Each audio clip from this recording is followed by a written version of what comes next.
नमस्कार मुलांनो. तर मागच्या व्हिडिओमध्ये आपण पाहिलं की राधिका मेनन यांनी कशा प्रकारे आपल्या नौदलात जाण्याचं स्वप्न पूर्ण केलं. त्याच्यासाठी त्याला आवश्यक असलेलं शिक्षण घेतलं, घरापासून लांब राहून त्यांनी शिक्षण घेतलं. मग त्यांना तिकडे नोकरी सुद्धा मिळाली.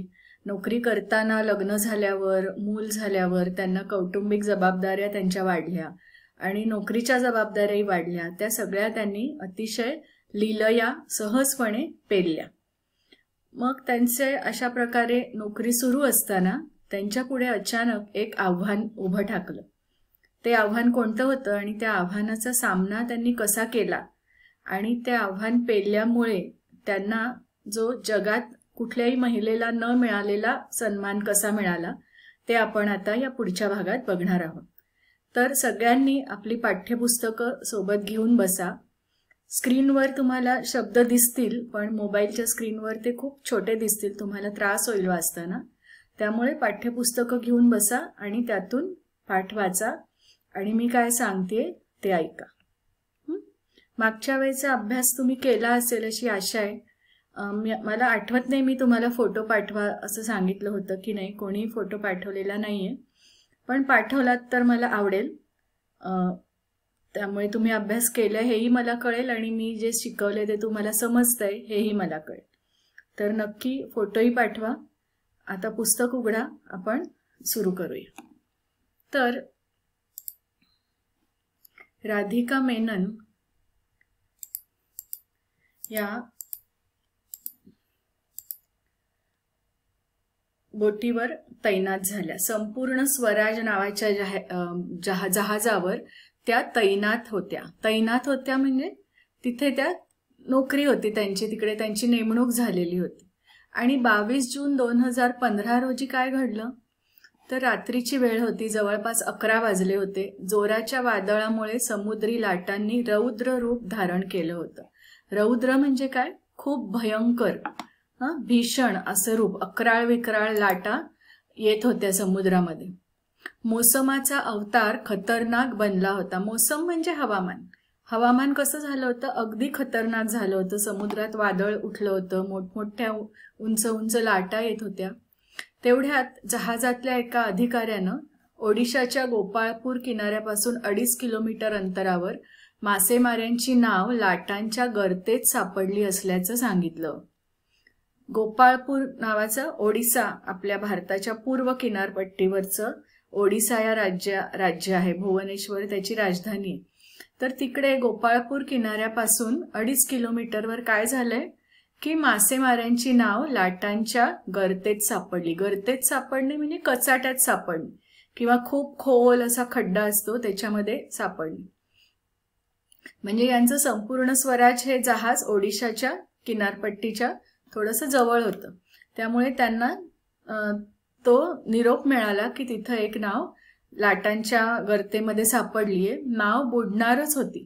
नावेत असलेले लोक आपल्या जीवनाची शेवटची लढाई लढत होते.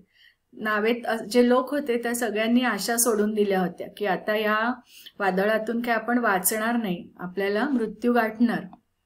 अधिकाऱ्याने तत्काळ राधिका यांना रेडिओवर सूचना पाठवली. मॅडम, समुद्रात एक नाव फसली आहे, त्यात असलेले मच्छीमार अडचणीत सापडले आहेत.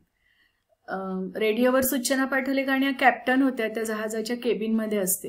मग सूचना मिळताच त्यांनी काय केलं, दुर्बिणीने बघितलं तर त्यांना लक्षात आलं की खरोखर ही नाव आता कोणत्याही क्षणी बुडेल अशा परिस्थितीमध्ये आहे. आता अशा वेळी पटकन निर्णय घेण्याची वेळ असते. तर राधिका मेनन यांची निर्णय क्षमता पण खूप तत्पर होती आणि खूप पटकन त्यांनी निर्णय घेतला आणि सुटकेच्या मोहिमेला सुरुवात केली. त्यांनी असा विचार केला नाही की आता ही तिकडे अडकली आहे, आता एवढ्या समुद्र आहे, आपण कसं वाचवणार, किंवा आपण स्त्री आहोत आपल्याला कसं जमेल, असा कुठलाही विचार न करता त्यांनी बचाव कार्यासाठी आपल्या जहाजातल्या सगळ्या लोकांना, त्यांची जी टीम होती, त्यांचा संघ होता, त्या सगळ्यांना तयार केलं. पण वादळ इतकं जोरदार होतं की त्यांना नावेपर्यंत जाताच येईना, की त्या नावेपर्यंत पोचायचं कसं. आणि त्या मच्छीमारांनाही कळत होतं, त्या नावेत जे अडकलेले मच्छीमार होते त्यांनाही माहीत होतं की समोरचं जहाज त्यांच्यापर्यंत पोचायचा प्रयत्न करत आहे. आणि ते जीवाच्या आकांताने स्वतःला वाचवण्याचा प्रयत्न करत होते. त्यांनाही मरायचं कोणालाच नसतं आणि अशा ह्याच्यात मरण नको असतं, त्यामुळे ते खूप प्रयत्न करत होते की आपण बुडू नये, मरू नये म्हणून. आणि समोरचं जहाज येतंय आपल्याला वाचवायला हेही त्यांना दिसत होतं. पण जाणाऱ्या प्रत्येक क्षणासोबत त्यांची आशा धूसर होत चालली होती. धूसर म्हणजे अंधुक. जसं जसे वेळ जात होता तसं तसं त्यांना वाटत होतं की आता आपल्याला आपण काही वाचणार नाही. त्यांची आशा धूसर होत चालली होती, ते निराश होत चालली होती. त्यांना वाटत होतं की हे जहाज काय आपल्यापर्यंत पोहोचून आपल्याला वाचवू शकणार नाही, कारण प्रत्येक क्षण महत्वाचा होता. पण जहाजातले कर्मचारी मात्र निकराचा प्रयत्न करत होते. निकराचा म्हणजे खूप मनापासून अगदी खूप कष्ट करून प्रयत्न करत होते. पहिला प्रयत्न अयशस्वी ठरला. जोराच्या वादळामुळे बचाव कार्य करणारी टीम त्यांच्यापर्यंत पोहोचू शकत नव्हती. त्यांनी 3 गट केले होते आणि पहिली टीम काही पोहोचू शकली नाही. दुसरा प्रयत्न केला. मच्छीमार जितके पुढे येण्याचा प्रयत्न करत होते तितक्याच वेगाने ते मागे ढकलले जात होते. दुसरा प्रयत्न देखील वाया गेला. म्हणजे 2 प्रयत्न त्यांचे वाया गेले. दुसरं कोणी असतं तर कदाचित या 2 प्रयत्नानंतर हार मानली असती की आपण खूप प्रयत्न केले पण वादळच इतकं जोराचे की आपल्याला वाचवता येणं शक्य नाही. पण राधिका मेनन या डगमगल्या नाहीत. सगळ्यांना असं वाटलं, त्यांच्या टीम मधल्या लोकांनी कदाचित त्यांना सांगितलं असेल की आता आपण आपल्याला शक्य आहे तेवढं सगळं केलं, आता ह्यापुढे शक्य नाही.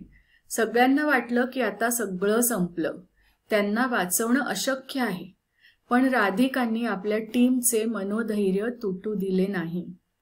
त्यांनी आपल्या टीमला, म्हणजे जर टीमनी असं मानलं असतं की नाही आता शक्य, तर त्यांनी कदाचित प्रयत्न करायला नकार दिला असता किंवा तेवढे मनापासून प्रयत्न केले नसते. पण राधिका मेनन यांनी काय केलं, त्यांनी आपल्या टीमचं मनोधैर्य बांधून ठेवलं. मनोधैर्य म्हणजे मनाचं धैर्य, मनाची हिंमत.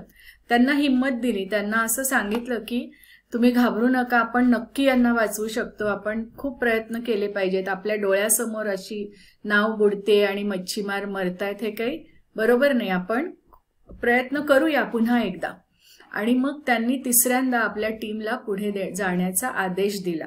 आता कॅप्टन म्हणून त्यांची भूमिका इथे खूप महत्वाची आहे की टीमचा जो कॅप्टन असतो किंवा बोटीचा कॅप्टन, जहाज, आता इथे जहाज आहे पण कुठल्याही संघाचा जो कॅप्टन असतो, जो कर्णधार असतो, जो नेता असतो, तो आपल्या संघाला काय सांगतो, कशा प्रकारे त्यांना बांधून ठेवतो, तर कशा प्रकारे त्यांचं मनोधैर्य टिकवून ठेवतो, हे खूप महत्वाचं असतं.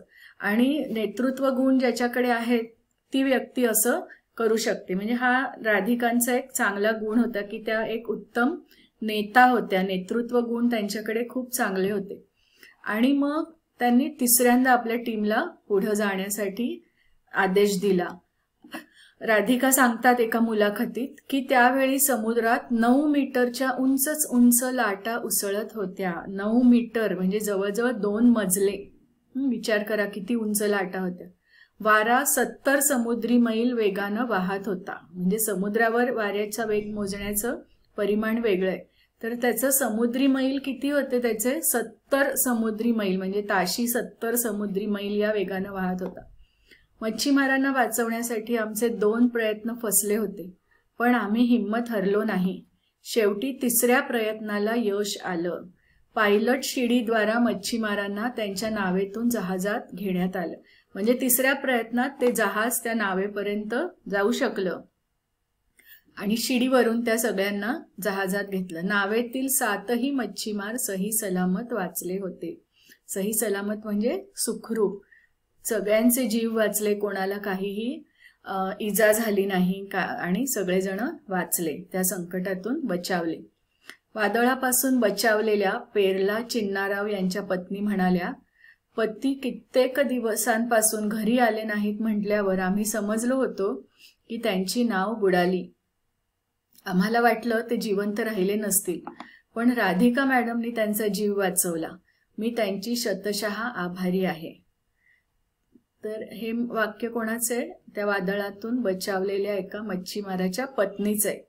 त्यांनी आशा सोडून दिली होती, म्हणजे जेव्हा हे मच्छीमार आपल्या बोटी घेऊन मासेमारीसाठी समुद्रात जातात तेव्हा त्यांना माहित असतं की इतके दिवस झाल्यावर आपली माणसं परत येतील, पण त्यांना हेही समजत असतं की समुद्रामध्ये जर एखाद्या वेळेस वादळ आलं आणि जर ते ठरलेल्या दिवशी किंवा त्यानंतर 2 दिवस वाट बघतात, ते परत आले नाहीत, तर आपली माणसं आता कधीच परत येणार नाहीत असं त्यांना वाटतं.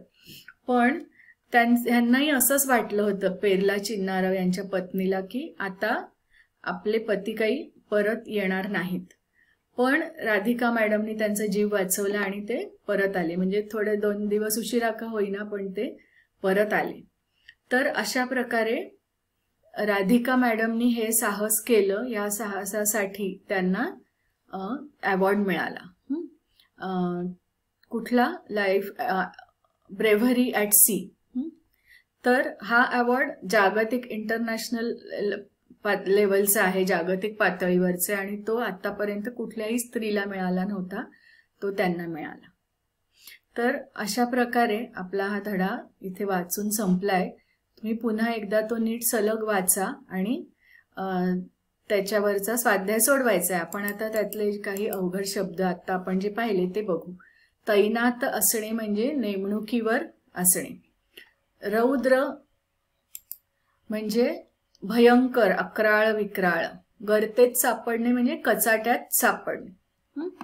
की मी नैराश्याच्या गर्तेत काही जण सापडली असं आपण वाचलं असेल की खूप प्रयत्न करूनही यश न मिळाल्यामुळे एखादा खेळाडू नैराश्याच्या गर्तेत सापडला. जीवाची बाजी लावणे म्हणजे जीव धोक्यात घालणे. एखादं काम करण्यासाठी जीव धोक्यात घालणे. जीवाचा आकांत करणे म्हणजे खूप प्रयत्न करणे.